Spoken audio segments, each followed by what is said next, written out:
When was the last time you canceled your plans? Perhaps you had agreed to meet a friend or a group or attend an event, and as the time grew near, you began to realize that there was a scheduling conflict, or you weren't feeling well, or you were exhausted or overbooked, or perhaps you just simply wanted to stay home on a rainy evening or afternoon or morning and read a book. I will note that in my world, pretty much all of those scenarios end up wearing pajama pants. But I think we've all found ourselves in a situation where we wanted to and needed to cancel plans we had made. And research shows that there are good ways to do that and not so good ways to do that. A study from Michigan State University was published in January of this year that sheds some light on this, and the research was titled, "How to Cancel Plans with Friends, a Mixed Method Study of Strategy and Experience." This is a true research study. I didn't make that up. I wish I had. Could have been my dissertation. But according to this research, here are some of the reasons that people gave as most reasonable or acceptable for canceling plans. Number one, an illness or health-related concern. Number two, childcare issue or a family member's illness. Number three, a work issue or a scheduling obligation came up. Number four, something unexpected or some type of vague emergency. Those were all okay. I would just like to note that I don't see bought a cow on that list. But, you know. But here are some of the reasons that people gave that were inappropriate or even offensive if they had invited and then someone gave this as the reason that they couldn't come. Had a better offer or found something else to do. Now, A, why are you even telling the person that? I'm not clear, so I don't recommend it, but that's unacceptable. Number two, didn't feel like getting together, just didn't feel like it. Again, why are you telling them? Number three, poor planning or forgot about it. Number four, an excuse that is so bad that it's not even realistic, like I had to wash my hair. Interestingly, the research study found that one of the most significant findings was that respondents would feel most offended if they later found out that the reason given was a lie. So maybe you should tell them you had a better offer, because that could be the truth. I'm going to suggest that there are multiple perspectives from which we can view this parable.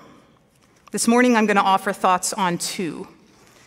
And the first is from the perspective of the guests.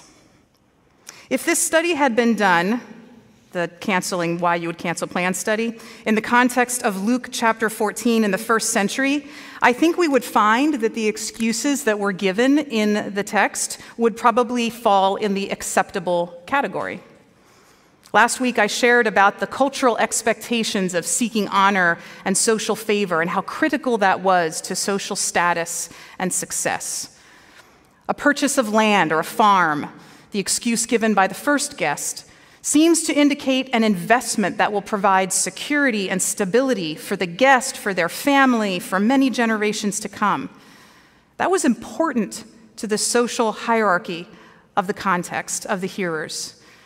That would likely have been deemed to be a very reasonable and understandable excuse, the need to ensure the security of one's status and wealth for the long term, and to go check out that land, that farm that was just purchased.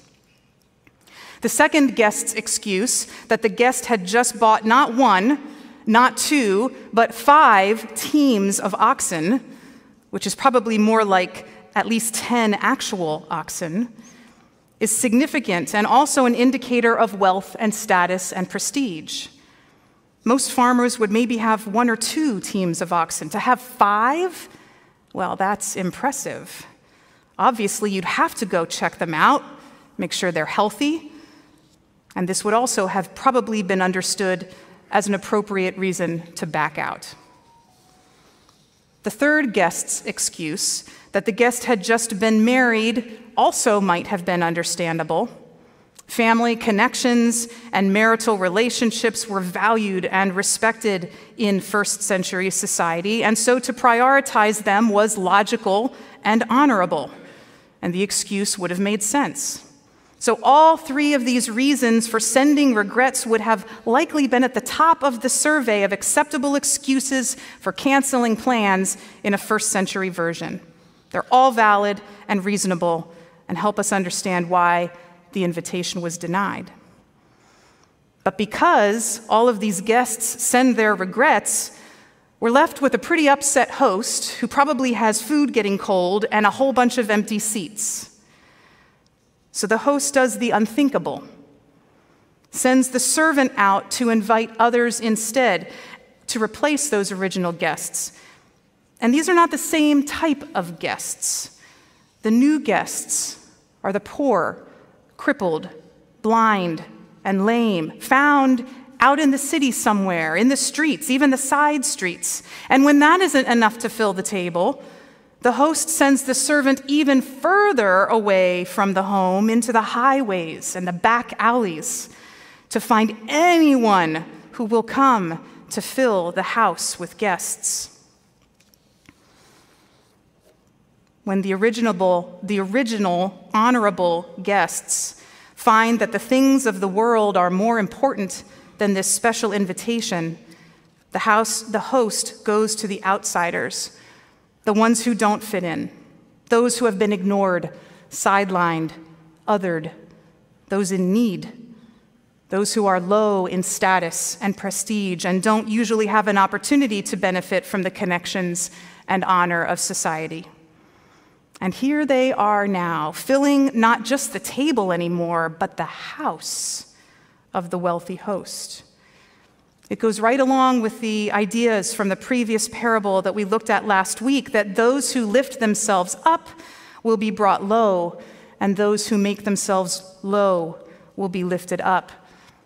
Those who use human standards to position themselves to receive the honor of this world will find that honor is incomprehensible, makes no sense, vanishes in God's kingdom.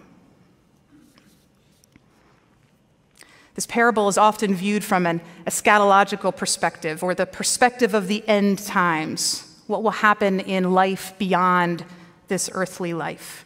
And that is one very logical way to view this text.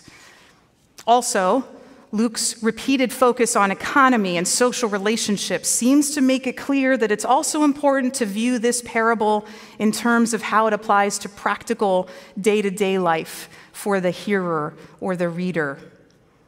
Read in both of those ways together, both the now and the not yet, it seems clear that a critical lesson, one that we, or at least I, probably need to hear over and over again, is that we are called to go all in. The reasons that are given by these guests are not inappropriate to our ears either, are they?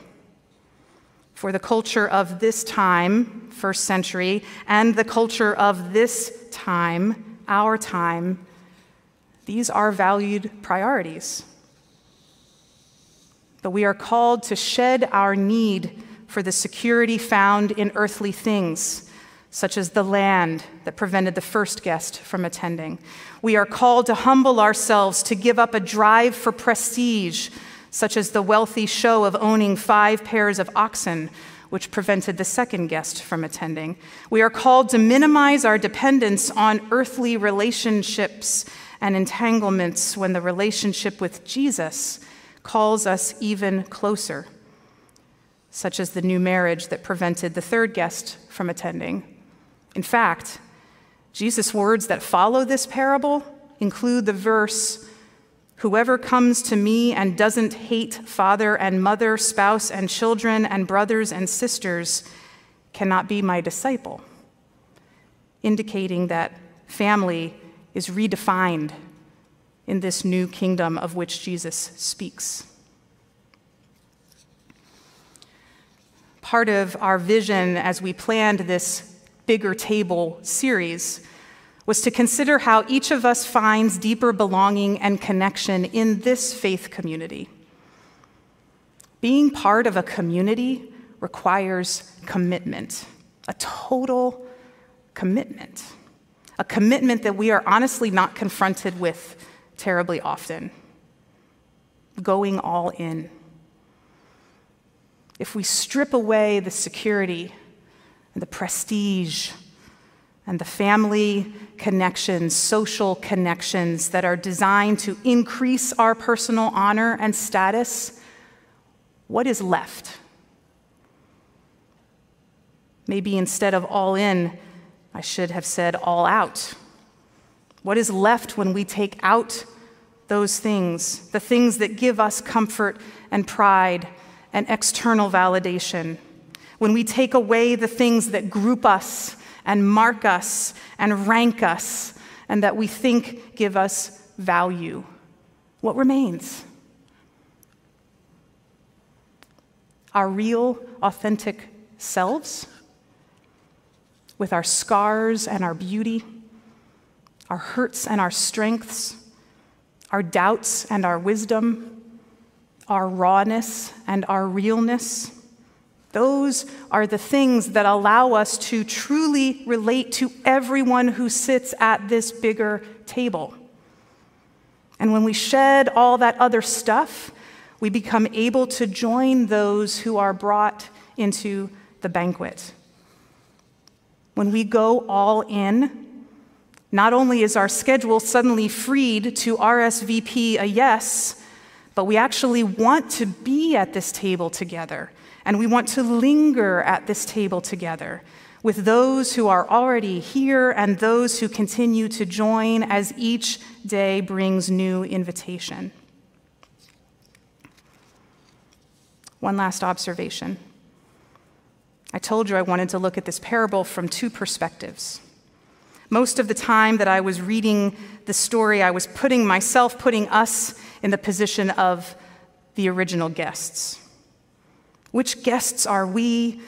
Who am I? Am I a guest that would send regrets? And how do I prevent that from happening? What do I preach to this room full of people to help think through which guest is best? But what if we read this parable through the eyes of the servant? The servant is put in a really awkward position. If we reread the text again, we might notice that none of the communication went directly between the invited guests and the host. From the very beginning, the host sent the servant to tell the guests it was time to come. Dinner was ready. The guests gave the excuses to the servant, and then the servant reported them back to the host. The servant was then sent out into the city streets and the further highways and back alleys, not just inviting, but urging people to come. The NRSV uses the word compel. The servant was sent to compel people to come to dinner. When was the last time you were compelled to go to a meal? The servant here is all in, acting in service, fully committed and completely invested in the task. And at the same time, the servant is bringing all in. He is bringing all to the table.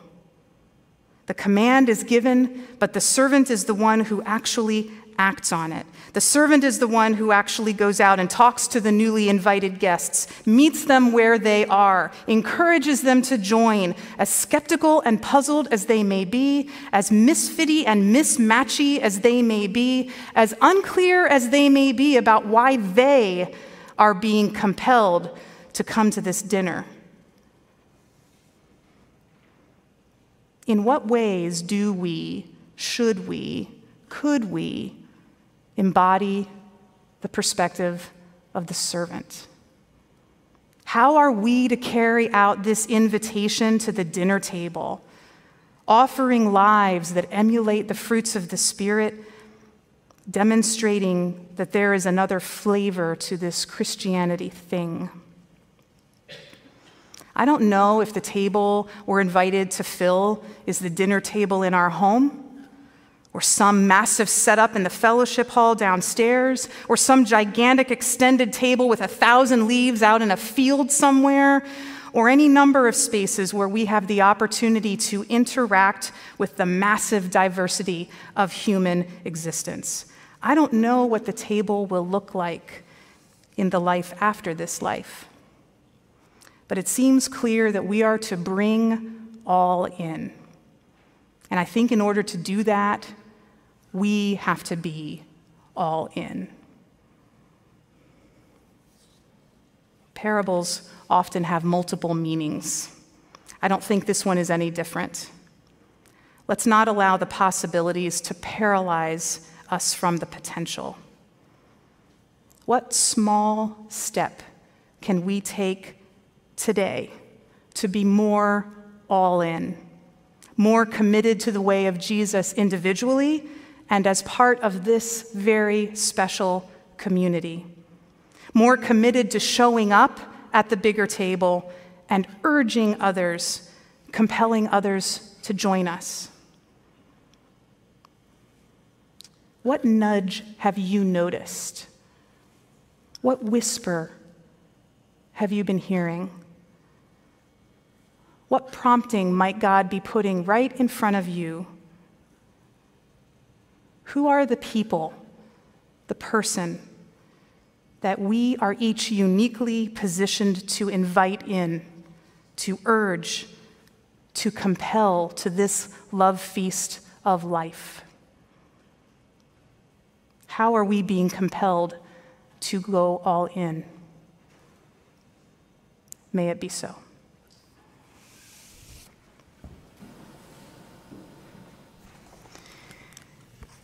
I share again a small passage in closing from John Pavlovich's A Bigger Table. I shared a little bit from it last week as well. Hear these words as you go out into the world this week. At the table, Jesus had wisdom to share, hard words to give, and purpose to call people to. But more than that, he had their humanity to affirm.